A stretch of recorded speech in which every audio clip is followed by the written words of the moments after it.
Isang mapagpalayang araw po.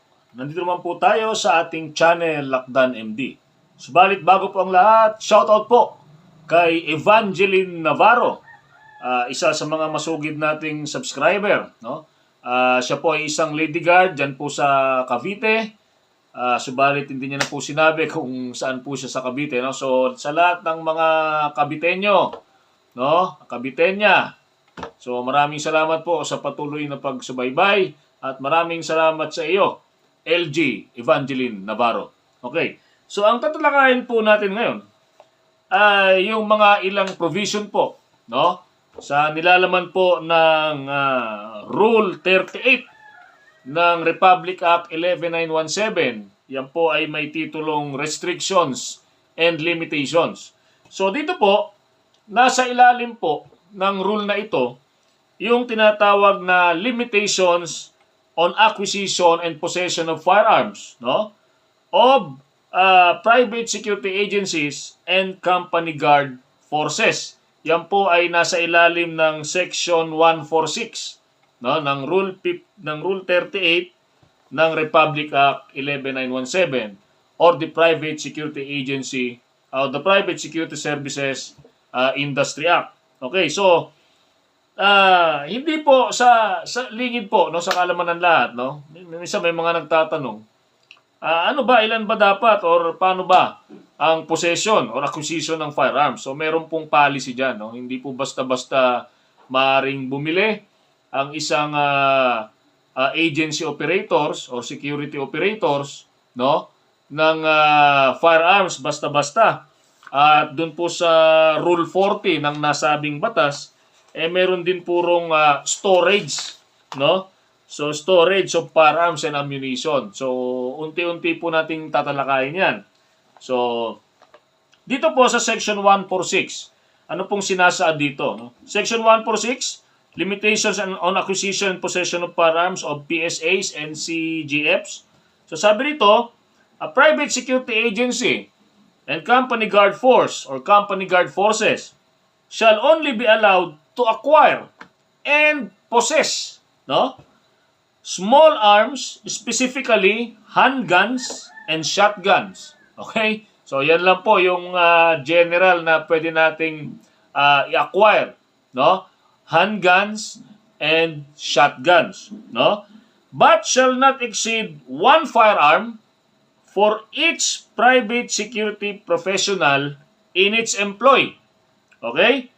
To the exclusion of unarmed PSP. Okay? So, nililinaw po natin dito, no?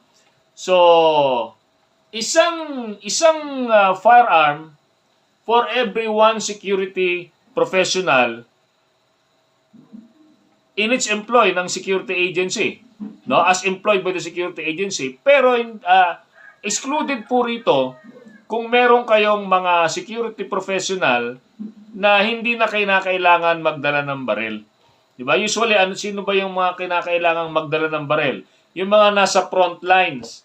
Diba? Yung mga gators nasa pintuan, no? Pero kung ang deployment ninyo ay in-house, no, sa loob ng establishment and considered as public places, let's say mga malls, no, supermarkets, 'di ba?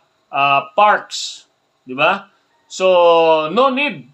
Okay? No need unless may jurisdiction, unless may directive ang PNP SOSYA. So usually ang pinagdadala po ng baril yung mga gators, no?